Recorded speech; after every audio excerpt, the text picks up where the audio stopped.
December 26, 1944. Monte Belvedere, Northern Apennines, Italy. Through morning fog, Oberst Heinrich von Schellenberg watched American troops advancing toward his fortress. "Negroes," his briefing officer had reported with contempt. "The Americans have sent us their weakest troops." Former railroad porters playing soldier. Von Schellenberg, a Stalingrad veteran, studied the men through field glasses.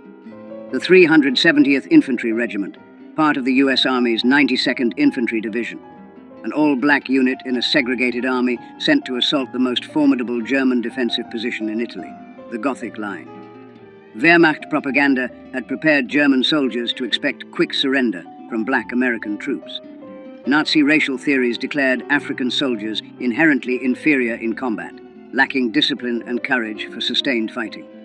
What von Schellenberg didn't know was that marching toward his mountain fortress were men who had endured challenges no German soldier could imagine. They had fought racism in their own army, trained with inadequate equipment, and served under officers who expected them to fail. They carried a burden heavier than their packs, the weight of representing an entire race to a world that doubted them. Within 48 hours, von Schellenberg would send an urgent message to Field Marshal Kesselring's headquarters, a message that would force German commanders to reassess everything they believed about racial combat capabilities. The Germans had laughed, but the laughter died in the mountains. This is the story of how the Buffalo Soldiers of World War II transformed from objects of derision into the sledgehammer that cracked the Gothic Line. Subscribe to the channel if you never want to miss stories like this. Most people don't know this history exists. Help us change that. The 92nd Infantry Division activated in October 1942 at Fort Huachuca, Arizona.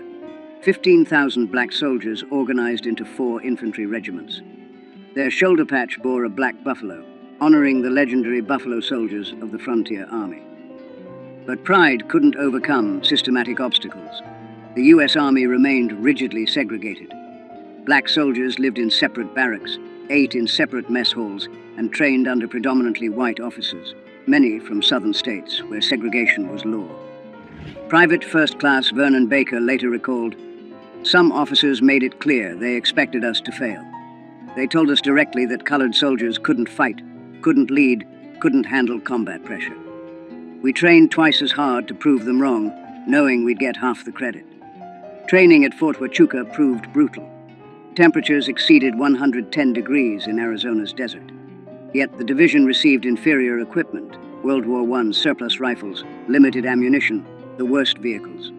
Staff Sergeant Edward A. Carter Jr. wrote, "They give us the oldest rifles, the worst trucks, and officers who've never seen combat. Then they wonder why we're not ready. But we'll be ready. We have to be." The Buffalo Soldiers also faced racism beyond their posts. Towns near Fort Huachuca enforced strict segregation. Black soldiers in uniform were refused service at restaurants where German prisoners of war ate freely. The contradiction burned, fighting for freedom abroad while denied basic dignity at home. By June 1944, the division received deployment orders for Italy's Gothic Line, 200 miles of fortifications that Field Marshal Kesselring had spent 2 years building. The line incorporated 2,376 machine gun nests, 479 anti-tank positions, 120,000 meters of barbed wire, and extensive minefields. The Buffalo Soldiers would face this barrier with inadequate artillery support, inconsistent air coverage, and the burden of knowing that failure would confirm every racist stereotype. German propaganda already mocked their deployment. Wehrmacht intelligence dismissed black American troops as third-rate soldiers suitable only for labor duties. The division arrived in Naples in July 1944. General Edward M. Almond commanded, a Virginian whose racial attitudes were well documented. He openly doubted his soldiers' capabilities and maintained relationships with officers who shared his prejudices. Staff Sergeant Johnny Stevens recalled, "General Almond told us we had to prove ourselves, that people were watching. What he didn't say, but we all heard, was that he expected us to fail. That made us more determined than any pep talk could have." By December 1944, Allied commanders faced crisis. The Gothic Line remained unbroken, despite months of attacks. Winter approached. General Mark Clark needed a breakthrough before snow made mountain warfare impossible. The mission given to the 92nd Infantry Division, assault the western anchor of the Gothic Line, capture mountain peaks dominating the Serchio Valley, and drive German forces back. Success would open the door to northern Italy. Failure would mean another winter of stalemate and confirmation of every racist assumption about black soldiers. The centerpiece of German defenses was Monte Belvedere, rising 3,830 feet above the Serchio Valley. From its summit, German observation posts could see 50 miles in every direction, calling artillery fire on any movement with devastating accuracy. Oberst von Schellenberg, commanding the 148th Grenadier Division, had supervised construction personally. Concrete bunkers with 3-foot walls protected machine gun crews. Mortars sat in covered pits invisible to aerial reconnaissance. The mountains multiplied German effectiveness. A single machine gun could control an entire valley.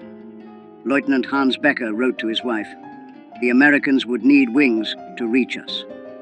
The slopes are so steep that climbing without enemy fire would be difficult. Under fire, I cannot imagine how they could advance. The Negro troops they're sending will die before they reach our wire." German intelligence on the 92nd Infantry Division reflected Nazi racial prejudices.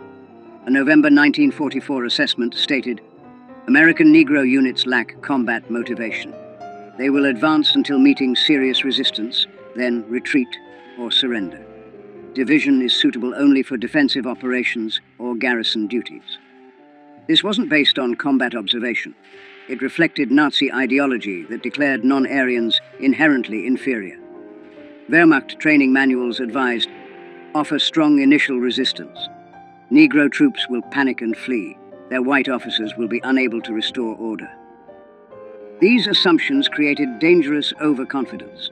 Von Schellenberg positioned forces believing black troops would collapse under artillery fire, never reaching his main defensive line. The Gothic Line's fortifications included S-mines, bouncing Bettys, that jumped 3 feet before exploding at groin height. Barbed wire obstacles, some 30 feet deep, forced attackers into killing zones. German defenders had registered every approach route with artillery. Weather became a German ally. November temperatures ranged from 40 degrees during the day to below freezing at night. Rain fell constantly, turning trails to mud. Morning fog prevented air support. Trench foot became epidemic.